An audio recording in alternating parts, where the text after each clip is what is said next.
2009 میں San Francisco کے اندر 200 metre اونچا ایک ریزیڈنٹل ٹاور بنایا گیا، لیکن کچھ سالوں کے بعد وہاں رہنے والے لوگوں کا کہنا تھا کہ یہ ٹاور آہستہ آہستہ زمین کے اندر جا رہا ہے۔ اس لیے اتھارٹی نے فیصلہ کیا کہ ٹاور کی ہائٹ دوبارہ چیک کی جائے گی۔ جب پروفیشنلز کی مدد سے ہائٹ دوبارہ چیک کی گئی تو رزلٹ دیکھ کر ہر کسی کے ہوش اڑ گئے۔ دیکھا گیا کہ ٹاور 2 سالوں کے اندر ہی 16 انچ زمین کے اندر جا چکا ہے اور آنے والے سالوں میں شاید اس ٹاور کو ڈیمولش کرنا پڑ جائے۔ یہ خبر سنتے ہی وہاں رہنے والے لوگوں نے اپنے فلیٹس کمپنی کو واپس کرنے شروع کر دیے، اور اگر یہ ٹاور ایسے ہی چھوڑ دیا جاتا تو کمپنی کو $400 ملین کا نقصان ہو جاتا، جو کہ لوکل کرنسی میں 3000 کروڑ روپے بنتے ہیں۔ انفوٹینی ٹی وی کی ویڈیو میں ایک بار پھر سے خوش آمدید۔ ناظرین، آج آپ جانیں گے 3 ایسے کنسٹرکشن فیلز کے بارے میں جس کی وجہ سے کمپنیز کو یا پھر لوگوں کو کئی بلین ڈالرز کا نقصان ہوا۔ تو چلیے شروع کرتے ہیں۔ Number 3، Jeddah tower. 2013 میں سعودی شیخ الولید بن طلال نے اناؤنس کیا کہ وہ برج خلیفہ سے بھی بڑی دنیا کی سب سے اونچی عمارت سعودی عرب کے اندر بنانے جا رہے ہیں، جس کی ہائٹ 1 کلومیٹر تک ہوگی، اور اس بلڈنگ کا نام جدہ ٹاور ہوگا۔ 4 سال تک کنسٹرکشن کا کام چلتا رہا۔ بلڈنگ کی ہائٹ 225 میٹر ہو چکی تھی، لیکن 2017 میں سعودی حکومت نے اچانک کام رکوا دیا، اور آفیشل رپورٹس کے اندر بتایا گیا کہ جدہ ٹاور کو بنوانے والے انویسٹرز کرپشن کے کیسز میں ملوث تھے، اس لیے الولید بن طلال کے ساتھ دوسرے انویسٹرز کو بھی جیل میں بھیج دیا گیا۔ اور اگر اس ٹاور کو بنانے کا کام یہی روک دیا جاتا ہے تو انویسٹرز کو $1 بلین کا نقصان ہوگا، جو کہ لوکل کرنسی میں 8000 کروڑ روپے بنتے ہیں۔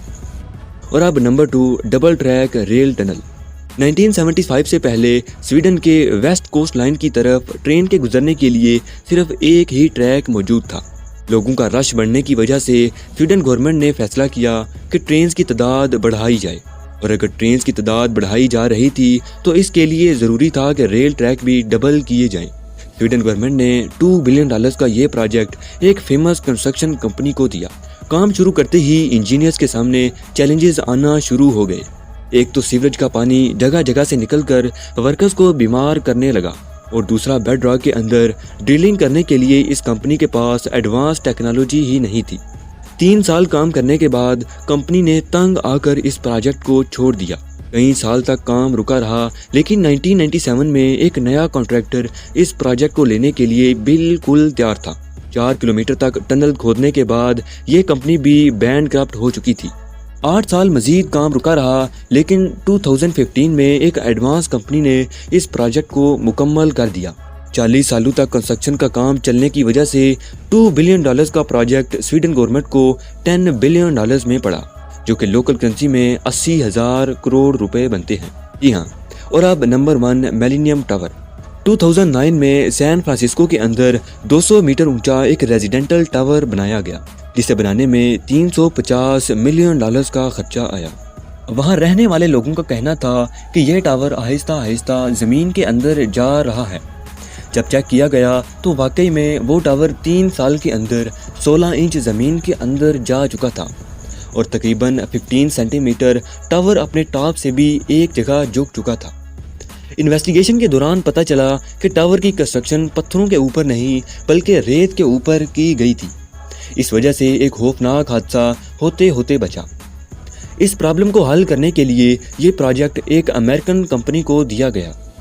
میلینیم ٹاور کی اس سنکنگ پرابلم کو حل کرنے کے لیے کنسٹرکشن کمپنی نے مزید $100 ملین کی ڈیمانڈ کی، اور ٹاور کی فاؤنڈیشن مضبوط کرنے کے لیے زمین میں 50 پائلز 70 میٹر تک ڈال کر ٹاور کو مزید کچھ عرصے کے لیے ایک جگہ سٹیبل کر دیا گیا۔ اس ٹاور کو بنانے میں $350 ملین کا خرچہ آیا تھا، اور فاؤنڈیشن کو مضبوط کرنے کے لیے مزید $100 ملین لگ گئے۔ یعنی کل ملا کر بات کی جائے تو اس امریکن کمپنی نے لوگوں کے $450 ملین ضائع ہونے سے بچا لیے، جو کہ لوکل کرنسی میں 3500 کروڑ روپے بنتے ہیں۔ ویڈیو یہاں تک دیکھنے کے لیے بے حد شکریہ۔ ملتے ہیں اگلی شاندار ویڈیو کے ساتھ۔